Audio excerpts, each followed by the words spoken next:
सारा एक छोटे से होटल में वेट्रेस थी। वह गुजारा करने के लिए सख्त मेहनत करती थी।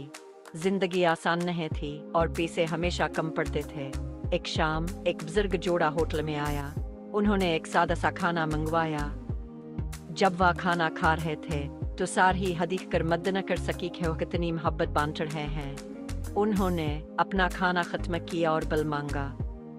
बूढ़े शख्स की आवाज कदरे कान पर है थी। जबास ने बताया कहान के पास पैसे कम है। उसने पूछा कि क्या सारा कुछ कर सकती है।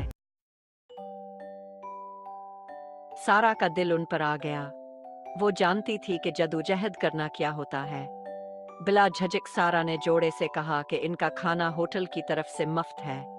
जोड़ा हैरान रह गया। उन्होंने इनकार करने की कोशिश की, लेकिन सारा ने असरार किया।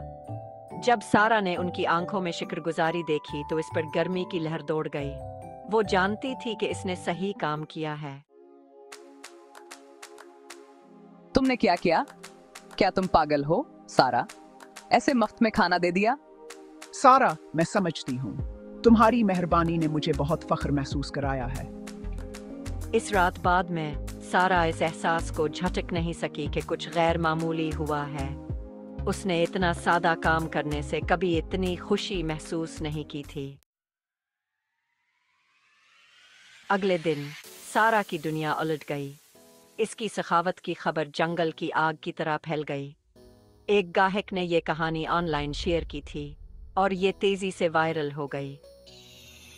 पूरे मुल्क के लोग सारा की हमदर्दी से मुतासिर हुए।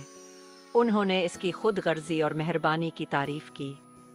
सारा के लिए अतियात के साथ साथ मदद के पैगामात भी मौसूल हुए। मेहरबानी के असाइक अमल ने सारा की जिंदगी हमेशा के लिए बदल दी। इसे एक मशहूर टेलीविजन शो में आने की दावत दी गई, जहां इस पर तहाइफा और तारीफों की बार शुक्र दी गई। लेकिन इससे भी अहम बात यह है कि सारा की कहानी लोगों को इंसानी रिश्ते की ताकत की याद दिलाई। इससे पता चला कि मेहरबानी के छोटे छोटे काम भी दूसरों को मोहब्बत और हमदर्दी फैलाने की तरगीब दे सकते हैं। सारा की कहानियाँ से हकीकत का सबूत है कि हकीकी सखावत उस चीज़ में नहीं है जो हम देते हैं, बल्कि इस मोहब्बत और हमदर्दी में है जो हम दूसरों के साथ बांटते हैं। सारा, आपकी कहानी ने वाकई हमारे दिलों को छू लिया है। सखावत का हकीकी मफहूम याद दिलाने के लिए आपका शुक्रिया।